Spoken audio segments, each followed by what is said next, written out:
पाकिस्तान समेत दुनिया भर में देखने और सुनने वालों को अस्सलाम वालेकुम। मेरा नाम तैयबा अवान है और आप देख रहे हैं नया दौर। नाज़रीन, 10 माह बाद जो अगर हम बात करें तीफी भट्ट के बहनोई जवेद भट्ट के कत्ल के 10 माह बाद कल बलाश टिप्पू के डेरे पर रेड होती है और वहाँ से कुछ जो लोग हैं वो गिरफ्तार किए जाते हैं। आखिरकार वो कौन थे और 10 माह बाद ही क्यों रेड की गई, हम जानते हैं senior crime reporter Javad Shah से। अस्सलाम वालेकुम। वालेकुम सलाम। जवाद शाह साहब, कैसे हैं आप? Fine good Tayyaba. आपने अमीर बलाज कत्ल केस पे बहुत काम किया, फिर जावेद भट्ट, और अब आप देखें कि मुबैना पुलिस मुकाबले में तीफी भट्ट भी जो है वो हलाक हो जाते हैं। मुझे ये बताएगा कि जावेद भट्ट के कत्ल के 10 माह बाद ही उसकी तफ्तीश के लिए अमीर बलाज के डेरे पर क्यों रेड की गई? एक्चुअली ऐसा है कि रात देर अड्डे वाले ग्रुप के घर के ऊपर रेड किया जाता है। रेड जो है इन्वेस्टिगेशन के जो डीएसपी हैं इचरा थाना के तैनात, उन्होंने एलीट फोर्स के 10 डालों को लेकर और 100 से ज़ायद मतलब कि पुलिस एहलकार थे, एलीट के जवान थे, उनके घर रेड किया। उनको इत्तला मिली थी मुखबर ख़ास से कि जो आरफ भट्टी है, जो जावेद भट्ट के कत्ल का मरकज़ी मुलज़िम था, मतलब कि जो शूटर था, वो वहाँ पर बैठा हुआ है, तो अगर आप रेड करें तो उसको गिरफ़्तार कर सकते हैं।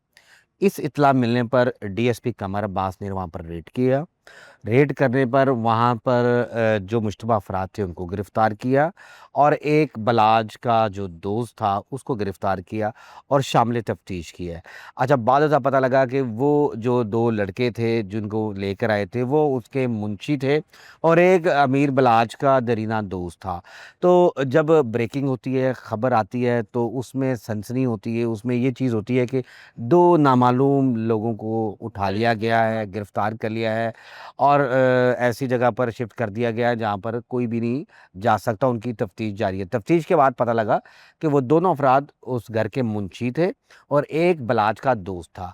रही बात कि इस 10 माह बाद क्यों रेड किया गया, 10 माह बाद इसलिए रेड किया गया कि अभी हाइप क्रिएट हुई है तीफी भट्ट के मुबैना पुलिस मुकाबले की।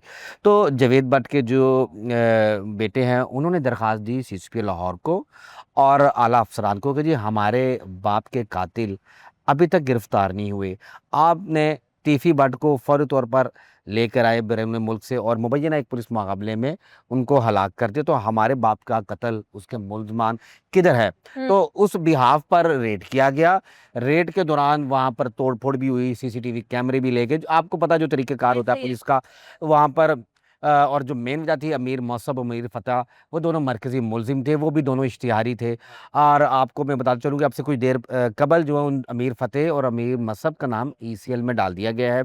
आरफ भट्टी पत्तोकी का रिहायशी था जो शूटर था, उसके घर भी रेड हो गया है और टीमें तश्कील लाहौर से दी गई हैं। यहाँ से टीमें गई हैं पत्तोकी, तो आज मुमकिन है कि उसके घर के भी कोई मेंबर, उसके भाई या उसका कोई दोस्त, अजीज़ व अक़ारब, उसको अरेस्ट कर लिया जाएगा, क्योंकि आरफ भट्टी इस टाइम तक अब तक जो है गायब है, अंडरग्राउंड है, कहाँ पर है, कहाँ पर नहीं, किसी को नहीं पता। लेकिन ज़रा ये भी कह रहे हैं कि आरफ भट्टी को मरवा दिया गया है, या तो अगर मरवा दिया है या अगवा कर दिया गया, फिर अगवा की एक एफआईआर होगी दर्ज, फिर अगवा के बाद कत्ल हो जाएगा, कत्ल की एफआईआर दर्ज होगी, कत्ल हो गया है या गायब है मुबैना तौर पर। तो ये सब चीज़ें अब प्रॉप हो जाएंगी। अच्छा जवाद शाह साहब, देखें कि अभी तीफी भट्ट के पुलिस मुकाबले के बाद ही जो मुबैना पुलिस मुकाबला होता है, इसके बाद उनके भाई भी एक प्रेस कॉन्फ्रेंस भी करने लगते हैं, लेकिन वो प्रेस कॉन्फ्रेंस क्या समझते हैं कि अब वो क्यों कैंसिल की गई? अच्छा, वो ऐसे है कि जब स्टेट की रिट की बात आती है ना, तो स्टेट अपनी इज़्ज़त, सेल्फ रिस्पेक्ट पे प्रायोरिटी रखती है। वो मैं ये समझता हूँ कि स्टेट की रिट को चैलेंज कर रहे थे। इस वजह से उन्होंने प्रेस कॉन्फ्रेंस का इनेकाद किया और बाद अज़ा उन्होंने फिर एक वॉइस नोट भेजा कि जी मैं प्रेस कॉन्फ्रेंस जो है मुतनाज़ा हो गई है।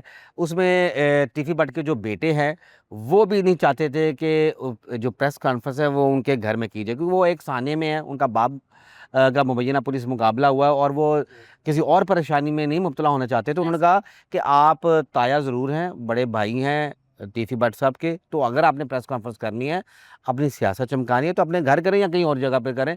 और उसकी प्रेस कॉन्फ्रेंस की ये वजह भी है कि वो पीपल्स पार्टी में शमूलियत करना चाहते थे।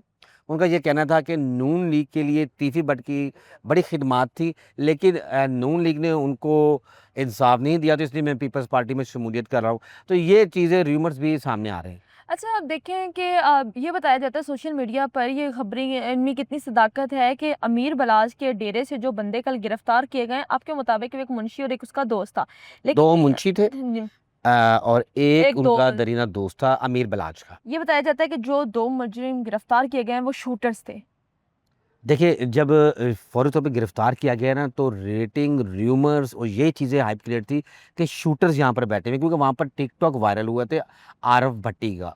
तो आरव भट्टी तो ऑब्वियसली शूटर था, जावेद भट्ट का कातिल था, वो अंडरग्राउंड था, तो उसके साथ जो होंगे ज़ाहिर बात है कोई मस्जिद इमाम तो होगा नहीं, शूटर्स ही होंगे, शूटर की दोस्ती शूटरों के साथ ही है। ऐसा ही तो है। ज़ाहिर बात है, तो यही र्यूमर निकला था कि शूटर गिरफ्तार कर लिए गए हैं।